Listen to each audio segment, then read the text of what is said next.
Mother forces blind daughter to marry elderly millionaire, and she reacts unexpectedly.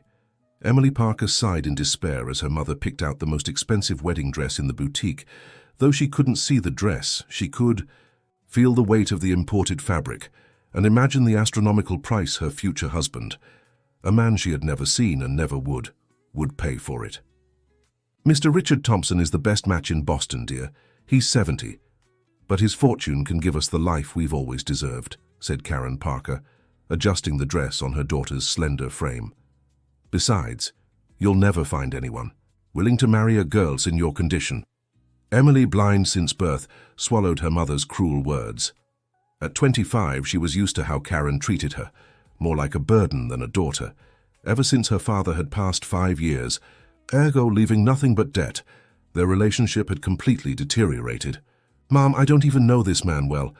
We've only spoken 3 times, always with you present," Emily murmured as the seamstress adjusted the hem. "What more do you need to know? He's rich, respected, and willing to marry you. You should be grateful." Karen spoke quietly but firmly, ensuring the attendants wouldn't overhear. "Or would you rather we lose our home, that I have to work as a maid at 58? And you, what would become of you without me?" The young woman lowered her head. That was the argument that always silenced her. What would happen to her, blind and alone? It was the mantra her mother repeated daily, justifying every decision, no matter how absurd. What Karen didn't know, however, was that Emily had a secret. 3 weeks earlier, she had undergone an experimental treatment at the University Medical Center in New York City. Dr. Williams, a renowned ophthalmologist who had taken an interest in her case, secured her a spot in a groundbreaking study. "The results are unpredictable, Emily," the doctor had explained. "There may be no improvement, or you might regain partial vision. Don't get your hopes up." But against all odds, Emily began to distinguish shapes, shadows, and, in moments of perfect clarity, even sharper outlines. Her vision was still extremely limited, like peering through thick fog. But for someone who had lived 25 years in total darkness, it felt like a superpower. She chose not to tell anyone about her progress, not even Dr. Williams, who was still waiting for her final round of tests. Something inside her whispered that this small secret might be her only protection in a world that had always treated her as helpless. "You look beautiful, like a princess," the saleswoman praised as Karen haggled over payment with the manager, casually mentioning that the future millionaire husband would cover all costs. Emily stood still, trying to make out her reflection. In what she guessed was a large mirror. All she could see was a pale blur, likely the dress against a darker background. But her thoughts were far away. The week before, she had visited Richard Thompson's mansion for tea. With her newfound limited sight, she could tell the mansion was an imposing structure, surrounded by vast gardens. During their meeting, she noticed the elderly man seemed hesitant, almost reluctant whenever Karen left the room. It was as if he wanted to say something, but could never muster the courage. Why would a man so rich and powerful agree to marry a blind girl he's never even seen? Emily wondered constantly. The stories her mother told about how he had been enchanted by her delicacy and her music, Emily had played piano since childhood, didn't seem enough. There was something more to this story, and she was determined to uncover it before it was too late. "Tomorrow we're going to the jeweler to pick out the rings," Karen announced, interrupting her thoughts. "Mr. Thompson said we can choose whatever we like." Emily nodded silently. With each passing day, she felt more like a commodity being traded than a bride about to be married. That night, in her room, she practiced the exercises she had secretly learned to strengthen her new limited vision once more. Approaching the window, she could just make out the city lights in the distance, tiny bright dots against the darkness. A tear rolled down her cheek. What would it be like to see the world fully, the colors, people's faces? Her mother's face, which she only knew by touch, the face of the man who would soon be her husband. "I won't be a victim," she whispered to herself, wiping away her tears. "I'll uncover the truth, whatever it is." 2 weeks later, with just 3 days left before the wedding, Emily finally became fully acquainted with the Thompson mansion. Her mother had insisted she familiarize herself with the place that would soon be her new home. Mrs. Jenkins, The housekeeper, who had worked for Mr. Thompson for over 30 years, was assigned to show her around. She was a woman with a gentle voice and light footsteps. The mansion has 16 bedrooms, 5 sitting rooms, a library, a music room, a conservatory, Mrs. Jenkins explained as they walked slowly through the halls. The master had several areas adapted for you, with braille markings on the doors and handrails along the corridors. Emily was genuinely surprised. She hadn't expected such consideration. "Mrs. Jenkins, has Mr. Thompson always lived here alone?" she asked, trying to sound casual. The housekeeper paused before answering. "No, my dear, he had a family once, but that was a long time ago." "What happened to them?" Mrs. Jenkins lowered her voice even further. "I shouldn't speak of it. The master doesn't like us bringing it up." "Please," Emily insisted, gently holding the older woman's arm. "Soon I'll be the lady of this house. I need to know its history." Dear listener, if you're enjoying the story, don't forget to like and especially subscribe to the channel. It helps us a lot as we're just starting out. Now, continuing. The housekeeper sighed deeply. Mr. Thompson had a daughter, Rebecca. She was his pride and joy, the reason he lived after his wife passed in childbirth. Rebecca fell ill when she was 22, a rare degenerative disease. She lost her sight gradually and then, Mrs. Jenkins' voice faltered. She passed 15 years ago. The master never fully recovered. He turned part of his fortune into donations for visual disease research. A chill ran down Emily's spine. The pieces were starting to come together. "Mrs. Jenkins, do you have any photos of her?" she asked, her heart racing. "There's a large portrait in the library, but could you take me there, please?" In the lavish library, Emily asked the housekeeper to position her in front of the portrait above the fireplace. Straining her limited vision to the fullest, she could just make out the outline of a young woman. She couldn't see details, but the size and placement of the painting spoke of its importance. "Did she have long hair?" Emily asked. "Yes, dark and wavy, just like yours," Mrs. Jenkins replied, a note of surprise in her voice. "And dark eyes too." Emily swallowed hard. Her mother had always described her hair as dark and wavy, and her eyes as almond-shaped and dark. "Mrs. Jenkins, by any chance, is there a photo of me in this house? Some that my mother might have shown to Mr. Thompson before he met me?" The housekeeper hesitated for a moment. "Well, your mother brought some photographs when she first came. The master kept them in his desk drawer. He looks at them often." At that moment, Emily was certain. It wasn't for her qualities or charm that Richard Thompson had agreed to marry her. It was because somehow she reminded him of Rebecca, the daughter he had lost. The discovery should have enraged her, but instead, Emily felt a deep sadness. Sadness for the old man who still grieved his daughter, and sadness for herself, reduced to a substitute, a living memory of someone who no longer existed. The next day during lunch at the mansion, Emily noticed her mother and Mr. Thompson discussing the final wedding preparations. With her limited vision, she saw her mother gesturing animatedly while the old man remained more reserved.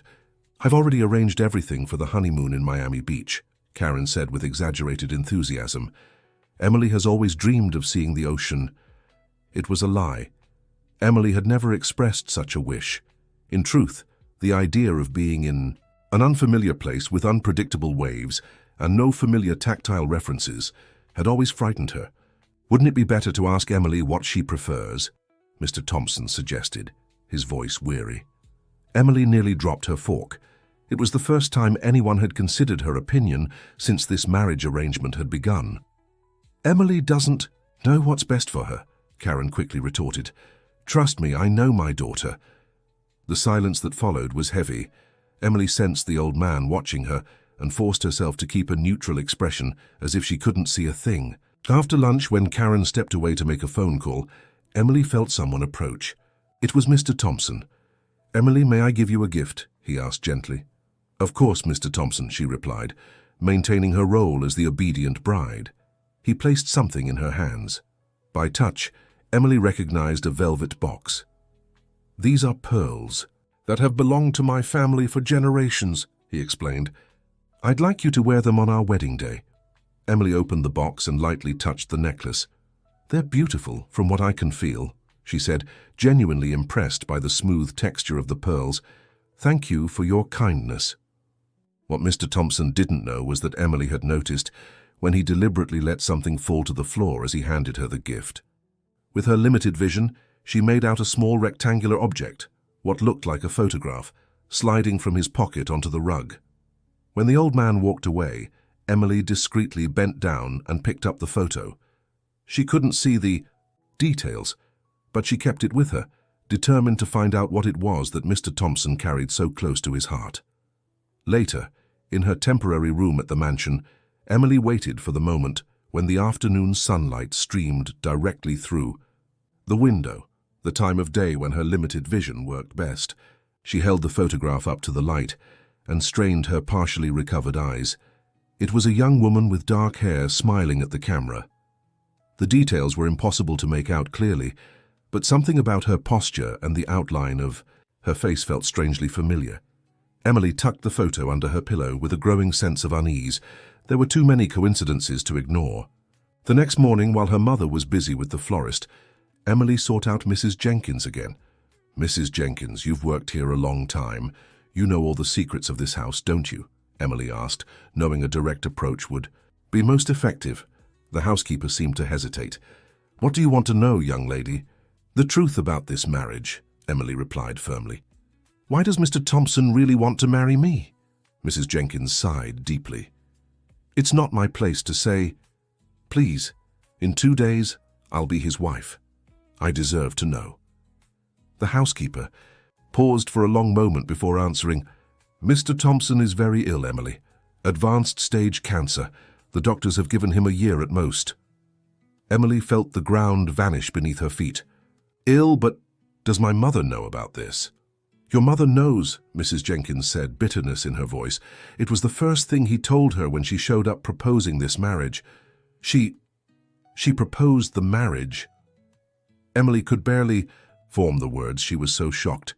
"Yes, she came here with your photographs saying she had a wonderful blind daughter who would be the perfect companion for Mr. Thompson's final days, in exchange, of course, for financial security for both." "Of you?" Emily's face burned with shame and anger. Her own mother had offered her up as some kind of nurse-wife to a dying man.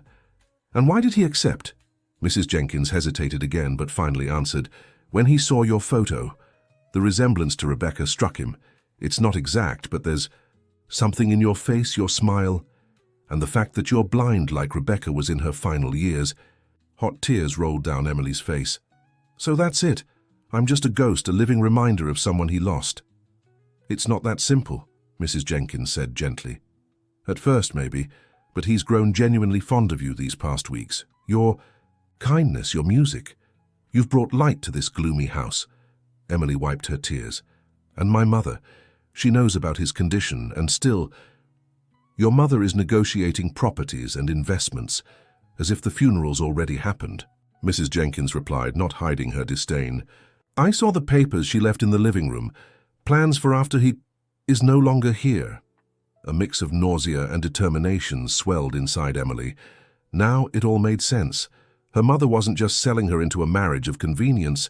She was planning a life of luxury at the expense of another's tragedy. "What will you do, my dear?" Mrs. Jenkins asked, clearly worried. Emily straightened her shoulders. "I'll uncover the full truth, and then I'll decide." That afternoon, while everyone thought Emily was resting in her room, she was actually exploring the mansion, using her limited vision to find more clues. In the library, with great effort and patience, she discovered a locked drawer in the main desk. Using a hairpin, as she'd learned from one of the audiobooks she used to listen to, she managed to open it after several tries. Inside, she found a folder of documents. She couldn't read the details, but she could make out official stamps and signatures. She took the papers and tucked them away, determined to find a way to uncover their contents. The opportunity came. Hours later, when one of the mansion's security guards, Tyler, a kind young man who always treated her with respect, helped her back to her room after dinner. "Tyler, could I ask you a favor?" Emily said hesitantly. "Of course, miss. Could you read some documents for me? They're related to my marriage. My mother said I should know the terms, but she's too busy to explain." It was a lie, but Emily saw no other way. Tyler agreed, though he seemed uneasy. When they reached her room, Emily handed him the papers. The guard began reading, but his voice soon faltered. "Miss Emily, this doesn't seem to be about your marriage." "What is it then?" she pressed. Looks like Mr. Thompson's will." "Thompson. And there are medical records too, detailing his health condition." Emily felt her heart tighten. "Can you summarize what they say?" Tyler cleared his throat, visibly uncomfortable. "The will leaves most of the fortune to a research foundation for eye diseases. There's a recent clause that includes my wife Emily as the foundation's administrator, with a lifetime pension, and the medical records confirm a terminal cancer diagnosis with a life expectancy of 6 to 12 months. Emily sat on the edge of the bed, stunned by the confirmation. It wasn't just a suspicion or a rumor. It was real. The man she was about to marry had his days numbered, and her mother had known it from the start. "Is there anything else, Tyler?" she asked, sensing the security guard's hesitation. "Yes. There are letters. Letters that seem to be from your mother to Mr. Thompson, dated several months ago. Can you read one to me, please?" Tyler unfolded one of the papers and began to read. "Dear Mr. Thompson, after our meeting at the charity event, I couldn't stop thinking about your situation. As I mentioned, my daughter Emily has a special sensitivity, despite her blindness, or perhaps because of it. I believe she could bring comfort to your final moments, just as your dear Rebecca, may God rest her soul, would surely have wanted for you. In return, I only ask security for the two of us who have suffered so much. Since my husband's passing—" "That's enough," Emily interrupted, disgusted by the blatant manipulation in her mother's words. "Please return the documents to the library drawer. Don't tell anyone about this." Tyler obeyed, but before leaving, he turned to her. "Miss Emily, forgive my intrusion, but are you sure you want to go through with this marriage?" Emily forced a sad smile. "When the time comes, I'll do what's right, Tyler. Thank you for your help." When the security guard left, Emily allowed herself to cry silently. Her world, already limited by blindness, now seemed even crueler and more deceitful. Her own mother had bargained with her like a commodity, using her condition as currency. But there was another aspect that troubled her. Mr. Thompson. He had accepted the arrangement, true, but according to Mrs. Jenkins, he had developed genuine affection for her. And the will indicated he intended to leave her in a position of respect, not just as a passive beneficiary. What kind of man was he really? A lonely widower seeking comfort in the arms of a young woman who reminded him of his late daughter, or someone manipulative like her mother, just with a subtler approach. Emily needed answers before it was too late, and there was only one person who could provide them directly. The next morning, Emily requested a private audience with Mr. Thompson. Her mother tried to stop her, claiming there were too many last-minute wedding preparations, but Emily stood firm. "I need to speak with my future husband alone, Mother." "It's my right."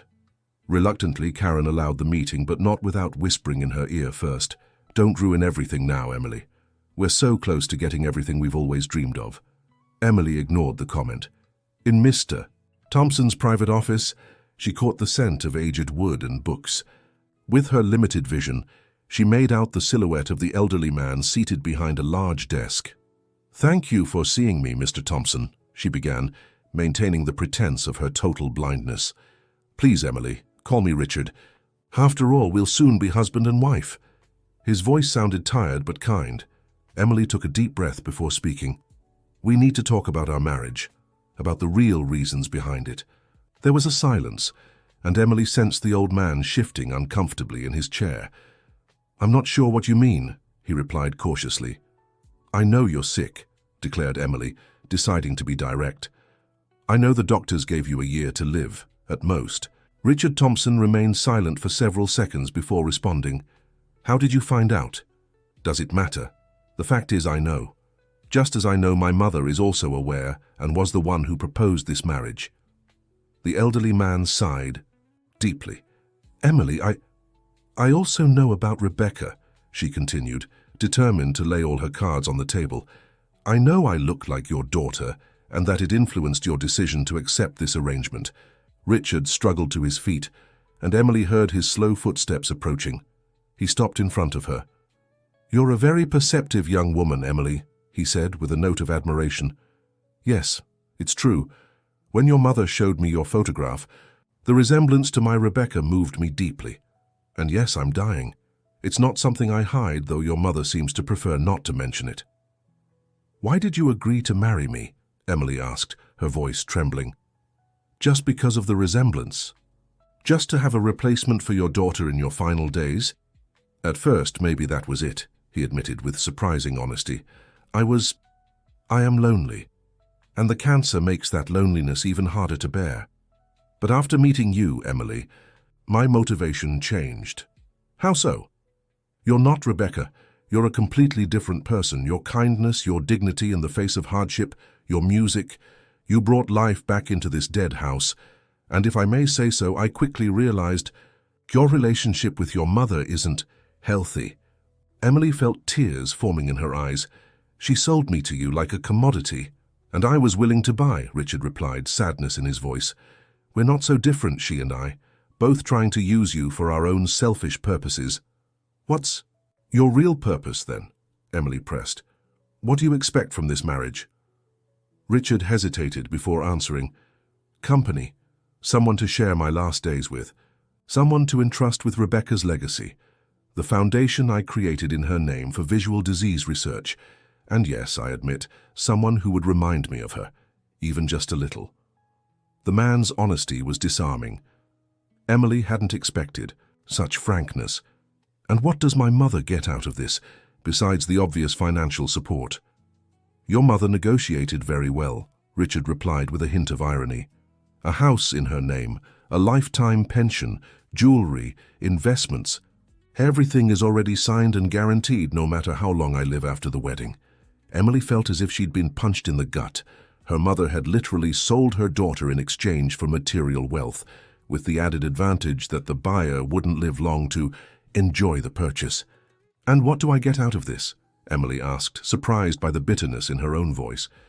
Richard sat back down, and Emily heard the creak of the leather chair. "Freedom from your mother," he answered simply. "Control over the foundation, which has significant resources. A home, financial security for life, and forgive me for saying so, but given how your mother treats you, I suspect any alternative to living under the same roof as her would be an improvement." Emily couldn't help but smile sadly. The old man was right. "Why are you being so honest with me?" "Because life is too short for lies, especially when you have so little of it left," he replied. "And because you deserve to know the truth before making your decision." "My decision?" Emily was surprised. "You mean I can choose not to marry?" "You? Of course you can. I'm not a monster, Emily. This arrangement only makes sense if we both have something to gain from it. If you decide you don't want to go through with the marriage, I'll respect your choice. Your mother won't be happy, but that's not my problem." Emily was stunned. For weeks, she'd felt like a pawn in a chess game, moved around without consideration by others. This was the first time someone had truly given her a choice. "I need to think," she finally said. "I understand," Richard replied. "We have until tomorrow. The wedding can be called off at the last minute if that's your decision." Emily nodded and stood to leave. As she reached the door, Richard called out, "Emily, there's one more thing you should know." "What?" "Your mother mentioned you dream of regaining your sight someday, that you participated in preliminary studies at the University Medical Center." Emily's heart raced. Did he know about the experimental treatment? "Yes, it's true," she answered cautiously. "The foundation I established funds advanced research in that field. If there's any treatment that could help you, you'll have access to it, regardless of your decision about our marriage. I've already arranged for your name to be on the priority patient list." Emily's legs nearly gave way. This man, who barely knew her, had done more for her in weeks than her own mother had in a lifetime. "Why?" she asked, her voice trembling. "Why would you do this for me?" "Because Rebecca would have done the same," he said simply, "and because you deserve this chance." With her heart full of conflicting emotions, Emily left the office. She had less than 24 hours to make the most important decision of her life. Dear listener, if you're enjoying the story, please take a moment to like and subscribe to the channel. It really helps those of us just starting out. Now, continuing. That afternoon, Emily confronted her mother. She found Karen in the guest room, arranging the jewelry she'd wear for the ceremony. "We need to talk, Mom," Emily announced, closing the door behind her. "About what?" Karen asked distractedly, more interested in the jewels than her daughter. "About the fact that you sold me off to a dying man." The words hung in the air like sharp blades. Karen froze, and Emily, with her limited vision, sensed the shift in her posture. "Don't be ridiculous, Emily. No one sold you," Karen retorted, regaining her composure. "I arranged a good marriage for you, that's all. With a man who has less than a year to live, a man you approached offering your blind daughter as some kind of nursewife for his final days." Karen set the jewelry aside and turned to face her daughter. "So what? What did you expect? That some young prince would come rescue you? Be realistic, Emily. You're blind. Your options are limited. I secured our future. Your future." "My future or yours, Mom?" Emily challenged. "Because I saw the contracts. I know exactly what you negotiated for yourself." Karen paled. "How did you—" "Never mind. I did what any mother would do. Ensure my vulnerable daughter has security after I'm gone." Emily laughed bitterly. "Don't insult my intelligence. You used me as a bargaining chip. Worse, you used my condition, my blindness, to prey on a lonely, sick man's pity." "He has billions, Emily," Karen snapped, losing her temper. "Billions, and he'll be gone in a few months. What's wrong with seizing this opportunity?" "What's wrong is that you never consulted me. You gave me no choice. You decided for me, like always, treating me as if I'm helpless." "And aren't you?" Karen shot back, cruelty in her voice. "A helpless woman who depends on me for everything. Where would you be without me, Emily? Who would feed you, dress you, guide you through the world?" Each word felt like a stab to Emily's heart. This was how her mother truly saw her, not as a daughter, but as a burden, an unwanted obligation. "I'm not as helpless as you think, Mom," replied Emily, keeping her calm. "And I'm not obligated to accept your arrangements." Karen let out a scornful laugh. "What are you going to do? Call off the wedding and then what? Go back to our miserable apartment? Live on what?" "If I have to, yes. I'd rather keep my dignity than live in a gilded cage." Karen's face twisted into an expression of anger that Emily could partially make out with her limited vision. "You wouldn't dare. Everything is set, the contract's signed. Do you know how much this wedding cost? How hard I worked to convince Richard that you were perfect for him. And how hard did you work to convince me he was perfect for me?" Emily shot back. "You never once considered my feelings, my wishes." "Feelings don't pay the bills, Emily. Wishes don't secure your future." "Neither do you, apparently," Emily said sadly. "Because your plan never included my happiness, only your financial comfort." Karen stepped closer, gripping her daughter's arms tightly. "Listen carefully. You will marry tomorrow, whether you want to or not. You will smile. You will say, 'I do,' and you will be the perfect wife for as long as that old man lasts. And then we'll have everything we've ever dreamed of." "You dreamed, Mum, not me."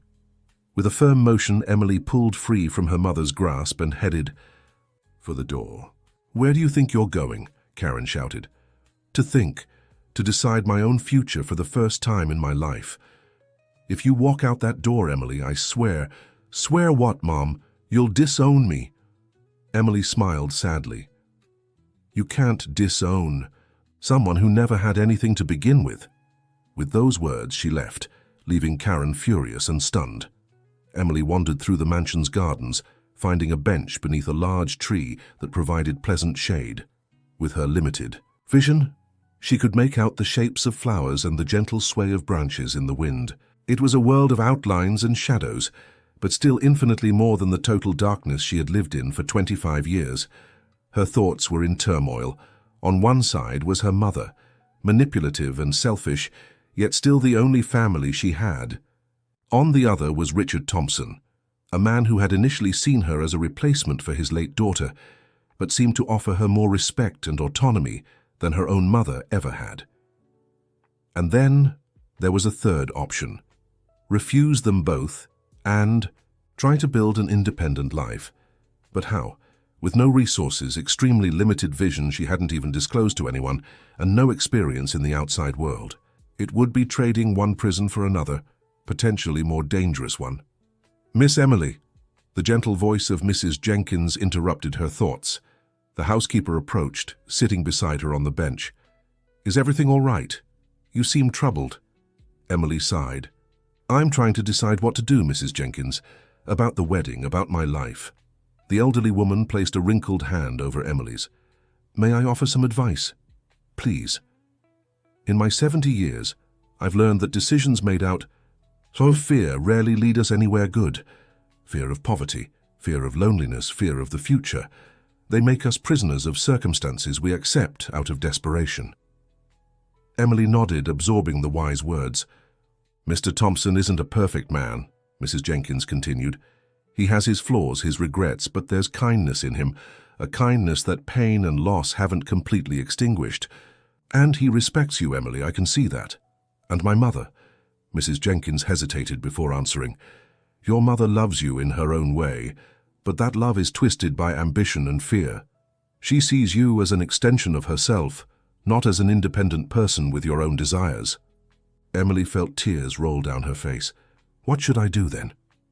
"Only you can decide that, my dear, but remember, sometimes what seems like an end can be a new beginning." The housekeeper stood up, leaving Emily alone once more with her thoughts. The woman's words echoed in her mind.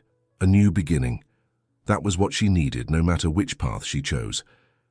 As the sun set, Emily made her decision. She would not be the passive victim everyone expected. If her life in darkness had taught her anything, it was that true limits are rarely those imposed by our senses, but those we accept in our minds. With steady steps, she returned to the mansion. Tomorrow would be the day of her wedding, or her liberation, or perhaps, surprisingly, both. The wedding morning arrived with a clear sky and a gentle breeze.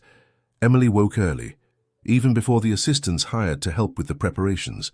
Sitting by her bedroom window, she tried to make out the outlines of the garden where the ceremony would take place.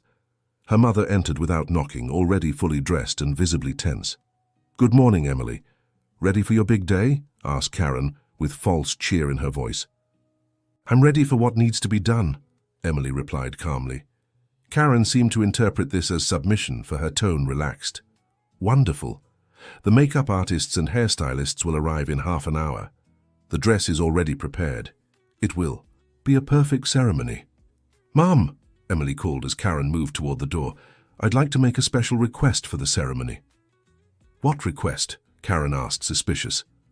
"I'd like to wear a blindfold during the ceremony." "A blindfold? Why?"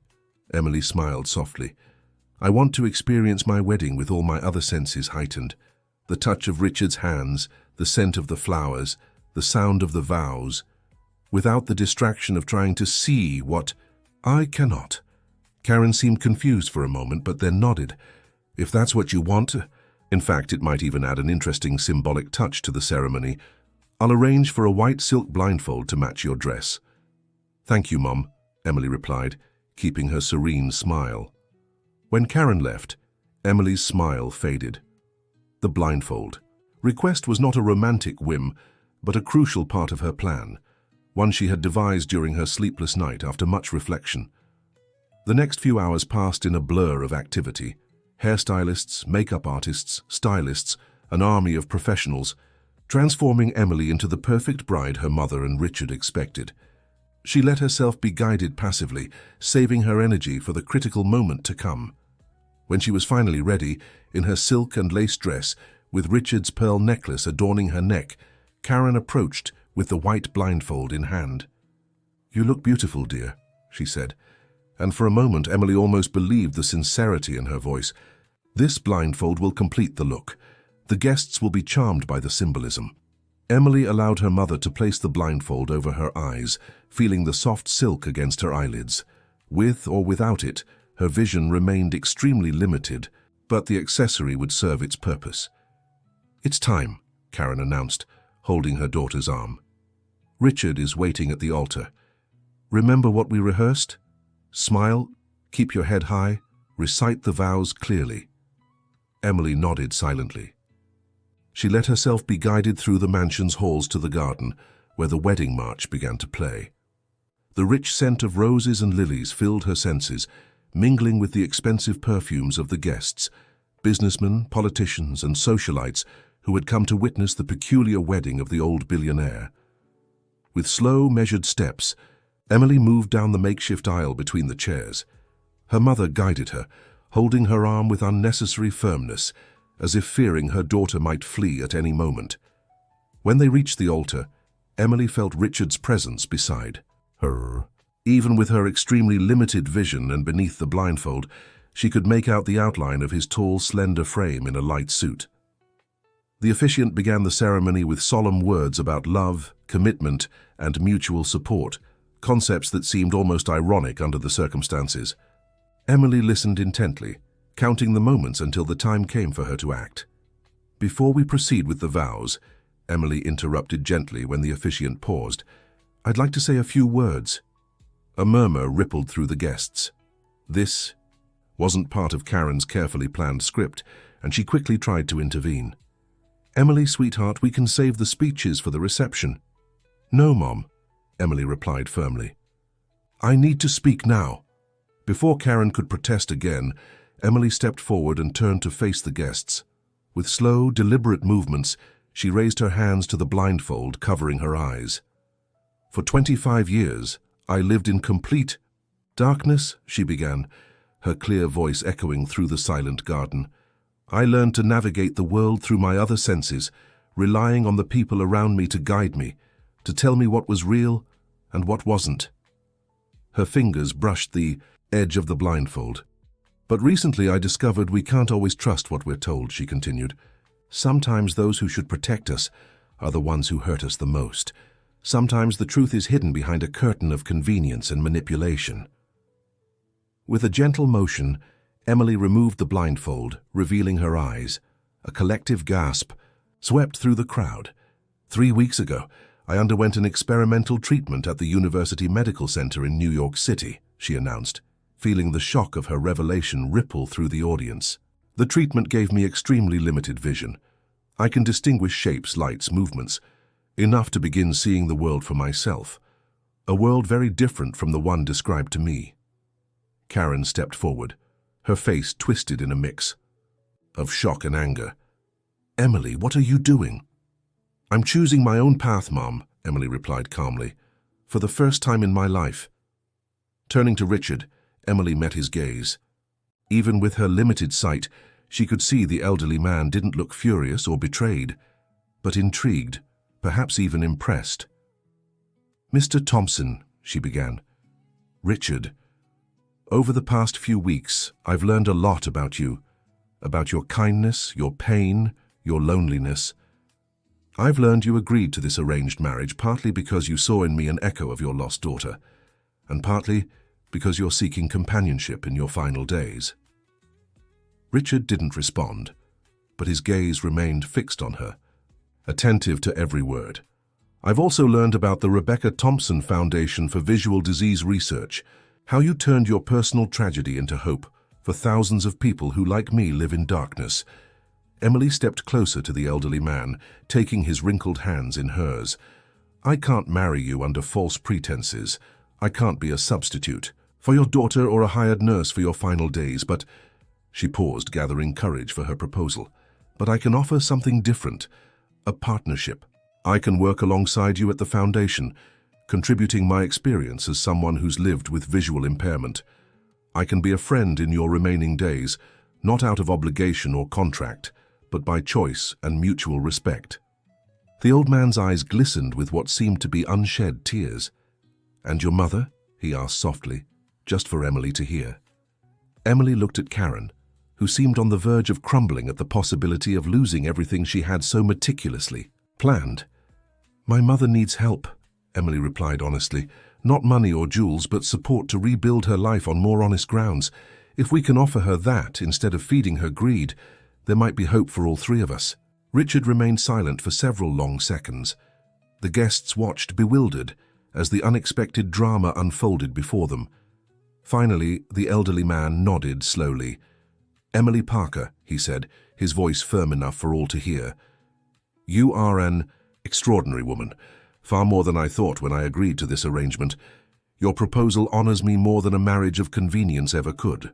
Turning to the stunned guests, Richard announced, "Ladies and gentlemen, as you can see, there's been a change of plans. There will be no wedding today." Whispers rose, and Karen stepped forward, desperate. "Richard, please, she doesn't know what she's saying. It's just bridal nerves."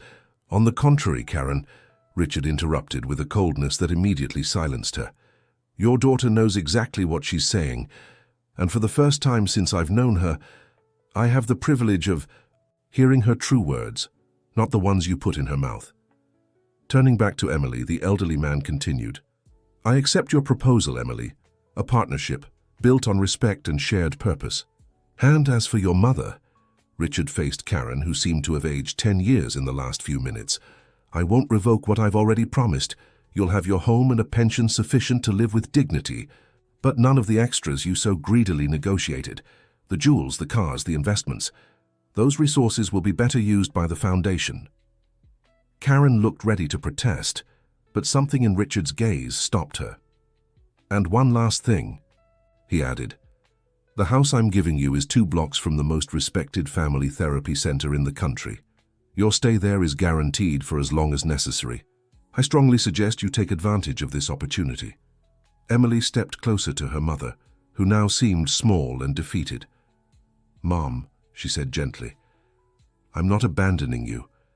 I'm offering us both a chance to grow, to build something better than this game of manipulation and control we've lived in for so long." Karen lifted her tear-filled eyes to her daughter. "How can you see now?" was all she managed to ask, her voice choked with emotion. "Only partially, Mom. Shadows, outlines, some light. But it's more than I had before, and it's enough to start finding my own way." The following months brought profound changes for everyone involved. Emily moved into a small house on the Thompson estate, close enough to work daily with Richard at the foundation, but with the independence she had longed for. Her limited vision remained a challenge, but now it was one she faced openly. With professional help and assistive technologies funded by the foundation, she became the institution's spokesperson, sharing her experience in conferences and interviews, inspiring others not to let their limitations define their horizons.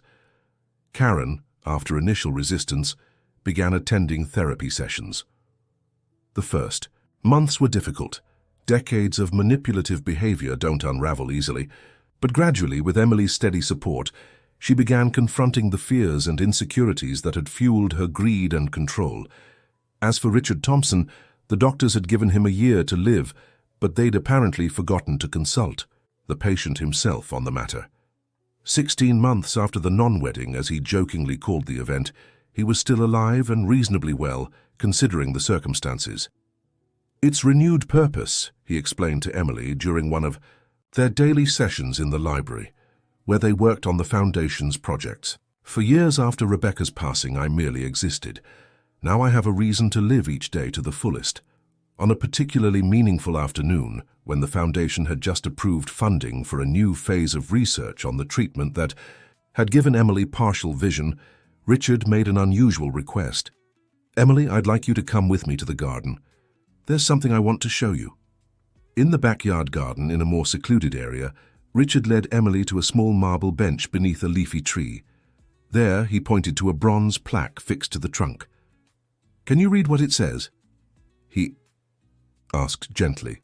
Emily stepped closer, straining her limited vision as much as she could. After a few moments, she managed to make out the engraved words, "For Rebecca, who taught me to see beyond the eyes. For Emily, who taught me to see beyond loss. May this garden be a reminder that true vision comes from the heart." Tears blurred Emily's already limited sight. "It's beautiful, Richard. Thank you." The elderly man smiled, looking younger than his 71 years. "No, Emily. Thank you. You gave purpose back to my days. And though I still miss Rebecca every day, I'm no longer lost in the past. I'm here in the present making a difference, thanks to you." Emily squeezed the hand of the man who had become not a husband, but a dear friend and mentor. I think we all found something we didn't know we were looking for, didn't we? She reflected. Richard nodded, watching the trees sway gently in the breeze. Your mother called this morning, you know, he remarked casually. She asked if she could visit this weekend, said she has news about your treatment. Emily smiled. Her relationship with her mother was still being rebuilt, with steps forward and backward, but with each meeting she felt they were a little closer to a genuine connection. She'll be welcome, she replied simply. As they walked back to the Artier mansion, Emily reflected on the strange path life had taken. An arranged marriage that never happened had paradoxically freed them all. Her mother from her self-destructive greed, Richard from his paralyzing loneliness and grief, and herself from a life of dependence and darkness, both literal and figurative. The journey was far from over. Her vision might improve further, remain stable, or even deteriorate again. Richard's health, though surprisingly resilient, was still fragile.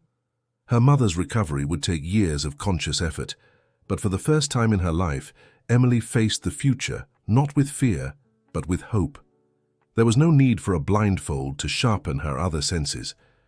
Now she saw the world, imperfect, challenging, but full of possibilities, with a clarity that transcended mere physical sight. And that, Emily realized, was the true miracle. Dear listener, if you're enjoying the story, please take a moment to like and especially subscribe to the channel. It helps us a lot as we're just starting out. Now continuing. 2 years had passed since the day of the non-wedding. The morning was sunny when Emily received a call from Dr. Williams. Emily, I have important news. Your latest test results have come in and, well, I'd rather discuss them in person.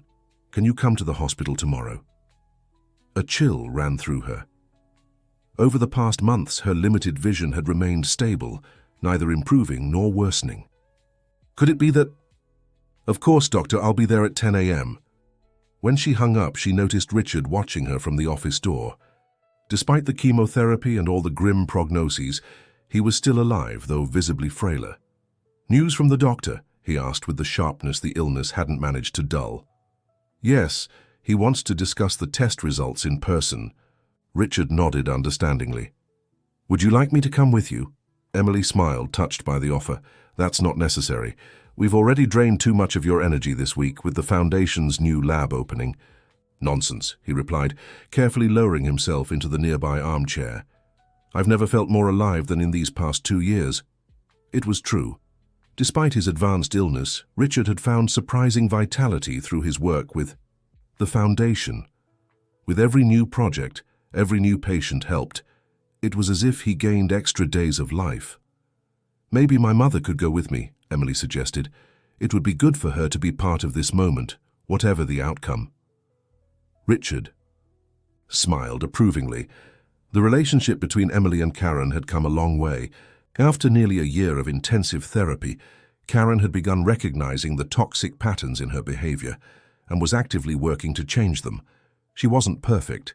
She still had occasional relapses into manipulation, but she was sincerely trying to be a better person and mother. The next day, Emily and Karen waited anxiously in Dr. Williams's office. Karen held her daughter's hand with a gentleness that would have been unthinkable 2 years earlier. Whatever the result, we're in this together, she murmured with a sincerity that still surprised Emily. The doctor entered carrying a folder of test results. Emily, Mrs. Parker, he greeted them as he sat down. Thank you for coming. Emily, as you know, the experimental treatment you underwent 2 years ago had no guarantees. The slight improvement in your vision was considered a moderate success, but we always held out hope that with time and additional treatments... Please, doctor, no beating around the bush, Emily pleaded, her heart racing. The doctor smiled. The new tests show significant regeneration in your optic nerve cells. It's unprecedented, actually. The gene therapy funded by the Thompson Foundation that you've received over the past 6 months appears to be working far beyond our expectations. Emily felt her mother's grip tighten. What does this mean in practical terms? Karen asked, her voice trembling. It means, the doctor replied, unable to contain his excitement, there's a very high likelihood Emily could regain up to 70% of normal vision in the coming months. The world seemed to stop for a moment. Tears streamed freely down Emily's face. 70%, she repeated in disbelief. I could see faces? Read? See colors clearly? Yes, all of that, the doctor confirmed. The treatment still requires a few more sessions, and recovery will be gradual, but the results are extremely promising. Karen embraced her daughter, openly weeping. My daughter, my Emily, she murmured between sobs. Forgive me for all the times I doubted, for not believing. Emily returned the hug, allowing herself, perhaps for the first time, to fully believe in her mother's imperfect but real love. When they returned to the Thompson mansion to share the news with Richard, they found him in the garden, sitting on the bench beneath the tree he'd dedicated to Rebecca and Emily. Even with her limited vision, Emily immediately sensed something was wrong. Richard looked paler, frailer than he had the previous morning. "Richard!" she called, hurrying toward him. "Are you all right?" The elderly man lifted his face, forcing a smile. "Just a rough day, my dear. Nothing to worry about." But there was something in his voice that belied his words. Emily sat beside him, holding his wrinkled hand in hers. "The doctor said the treatment is working," she said, deciding to share the good news right away. "I could regain up to 70% of my vision in the coming months." Richard's face lit up with genuine joy. "Emily, that's wonderful," he exclaimed, squeezing her hand with what little strength he had. "See, Karen, the miracle we've been hoping for." Karen, who had stayed slightly apart, stepped closer with tears in her eyes. "Yes, a true miracle. And we owe so much to you, Richard. Without your foundation, without your support." The elderly man waved his hand dismissively. "I only did what Rebecca would have wanted, and we've received so much more in return." He looked at Emily with fatherly affection. "The joy you've brought to this lonely house is worth more than any fortune." That evening during dinner, Richard seemed livelier despite his obvious physical frailty. They talked about their plans for the coming months, Emily's treatment, sessions, the Foundation's new projects, the painting exhibition Karen was organizing as part of her own therapy. "When you can see clearly," Richard remarked as he sipped his soup, "I want to be the first to show you the mansion's art gallery. Rebecca loved art. I think you'll love it too." Emily smiled, moved by the thought. "It would be an honor. And then I want to see your face clearly, so I can thank you properly by looking straight into your eyes for everything you've done for me." A shadow of sadness crossed the old man's face. "Emily, there's something I need to tell you. Both of you, actually." The seriousness in his voice made Emily and Karen exchange worried glances. "I had an appointment with my oncologist this morning," he continued. "The cancer has spread faster than we expected. The new medications aren't working as well as we'd hoped." "Oh, Richard," Karen murmured, covering her mouth with her hand. "How long?" Emily asked directly, knowing it was what Richard expected. Honesty, not pity. "A few weeks, maybe." "A month or two," he replied with surprising calm. "But I don't want you to be sad. I've lived much longer than the doctors predicted when we first met. These extra 2 years have been a precious gift." Emily felt tears threatening to fall, but held them back. She knew Richard didn't want to see sadness in his final moments. "Then we'll make these weeks the best we can," she declared, with a firmness she didn't truly feel. "And I promise I'll carry on your legacy with the Foundation. Rebecca would be proud of everything you've built." The old man nodded, visibly moved. "There's one more thing," he said after a pause. "I've rewritten my will. Most of the fortune will still go to the Foundation, as I always planned. But there are specific provisions for both of you." "We don't need that, Richard," Karen interrupted, surprising Emily with her sincerity. "You've already given us far more than we deserved." "Perhaps," he replied with a small smile. "But it's my wish, and I'm too old to be argued with." The following weeks passed in bittersweet rhythm. As Richard's health visibly declined, Emily's vision improved with each new treatment. It was as if they were on opposite sides of the same journey, one moving toward final darkness, the other gradually emerging into light. One afternoon, when Emily returned from another treatment session at the hospital, she found Richard in bed, looking weaker than ever. Beside him, Karen held his hand gently, reading aloud from one of Rebecca's favorite books. "Emily," he called, weakly when he noticed her at the door. "How was treatment today?" "Wonderful," she replied, moving closer to the bed. "I can distinguish colors now. I saw the blue sky today, Richard. I truly saw it, didn't just imagine it." The elderly man's tired face lit up with a smile. "What color is my robe?" he asked. Emily looked closely at the fabric covering him. "Dark blue, almost navy." "Exactly," he confirmed, tears in his eyes. It was Rebecca's favorite color. Karen discreetly stepped away, leaving the two alone for a moment. "Emily," Richard said when they were by themselves, "I need to ask you for something." "Anything," she replied promptly.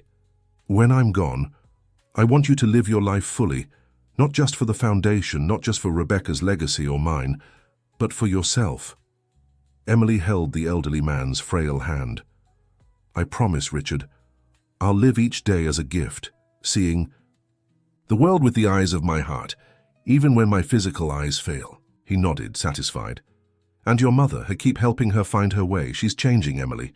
Slowly, with difficulty, but she is." "I know," Emily agreed. "I never thought I'd say this, but I'm proud of her." Richard smiled once more, before closing his eyes, weary. "Tell Rebecca, I miss her every day," he murmured, already half asleep. "But that I found peace, thanks to you." Emily gently kissed the old man's forehead, finally letting her tears flow freely. "I'll tell her when we meet again someday, a long, long time from now." Richard Thompson passed away peacefully in his sleep 3 days later, having lived nearly 2 years beyond the most optimistic medical predictions. It was a simple ceremony, as he had wished, with only close family and intimate friends. Emily, her vision now significantly improved, could clearly see the flowers covering the casket. White lilies, Rebecca's favorites. Beside her, Karen stood in respectful silence, offering quiet support when needed. After the ceremony, Richard's lawyer gathered them for the reading of the will. As expected, most of his fortune went to the foundation, but there were specific provisions that surprised them both. For Emily, Richard left not only the lifetime pension promised initially, but also the mansion and gardens, on the condition that part of it would continue serving as the foundation's headquarters. He also left a personal letter, to be read in private. For Karen, in addition to the house and pension already agreed upon, he left a specific fund to continue her journey of self-discovery through art, as he described it, allowing her to expand the painting hobby she had discovered during her therapy. That night, alone in the room that had once been Rebecca's and was now rightfully hers, Emily opened Richard's letter with trembling hands. "My dear Emily, if you're reading this letter, it means I've finally gone to reunite with my Rebecca. I'm not sad about it, only grateful for the extra time I was given to know you and to see the foundation bearing my daughter's name flourish. When your mother appeared at my door over 2 years ago, offering you as a wife to a dying old man, I confess I saw only a selfish opportunity, a chance to have someone who reminded me of Rebecca again. I'm not proud of that, but fate is ironic. What began as an arrangement based on manipulation and hidden motives became one of the greatest blessings of my life. You, Emily, with your unshakable dignity and genuine kindness, taught me more about true vision than I could have ever imagined. The mansion is now yours. I hope you fill it with the life and joy that have been absent for so long.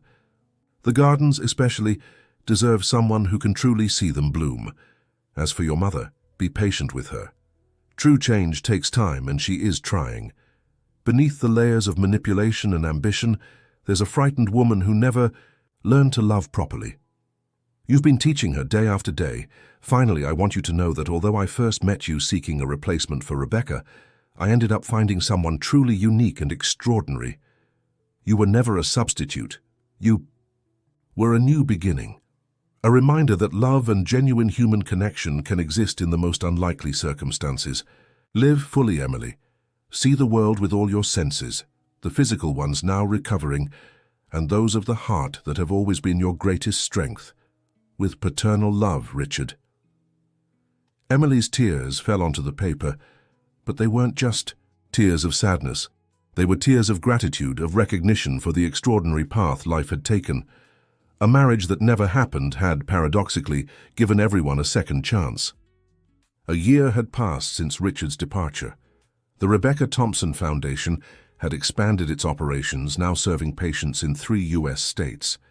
Emily, with her vision restored to 65% of normal, more than enough for a full and independent life, led the institution with dedication and innovative vision. Karen, surprisingly, had found her own path.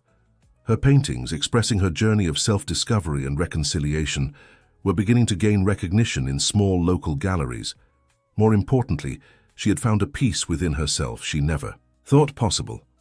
On a sunny spring afternoon, Emily walked through the mansion gardens when she noticed her mother sitting on the bench beneath Rebecca's tree, painting the sunset. "It's coming along beautifully," Emily remarked, stepping closer to observe the canvas. Karen smiled without the hint of falseness that once characterized her expressions. "I'm trying to capture the light. It's always the hardest part, isn't it? The light and how it transforms everything it touches." Emily nodded, sitting beside her mother. "Mum, I got some news today. The Foundation's experimental treatment was approved for national distribution. Hundreds, maybe thousands of people with visual impairments like mine will benefit in the coming years." Karen's face lit up with genuine pride. "Emily, that's wonderful. Richard would be so proud of you." "Of us," Emily corrected gently. "Your help organizing the charity events was crucial in securing the resources we needed." Mother and daughter sat in silence for a moment, watching the sunset paint the sky in shades of orange and pink. "Sometimes I wonder," Karen said finally, "what would have happened if you'd gone through with that wedding? If you hadn't had the courage to remove the blindfold that day." Emily smiled, remembering the decisive moment that had changed the course of their lives. "I believe one way or another, we would have ended up where we are now. Maybe by a longer, harder path, but we would have gotten here." Richard used to say some meetings are predestined, no matter how strange the circumstances. Karen set her brush aside and took her daughter's hands in hers. "Thank you for not giving up on me, Emily, for seeing past my faults, even when I didn't deserve it. That's what family is, Mom. Seeing beyond appearances, beyond mistakes, seeing with the heart." As the sun dipped below the horizon, Emily gazed at the garden that was now her home, a place that had witnessed manipulation and lies, but also redemption and new beginnings, a place where a once blind young woman had taught everyone a new way to see the world. She no longer needed a blindfold to see clearly what truly mattered. The end. If this story touched your heart, share your thoughts with us. What would you have done in Emily's place? Leave a like, subscribe to the channel, and follow more stories that reveal the true power of resilience and family love.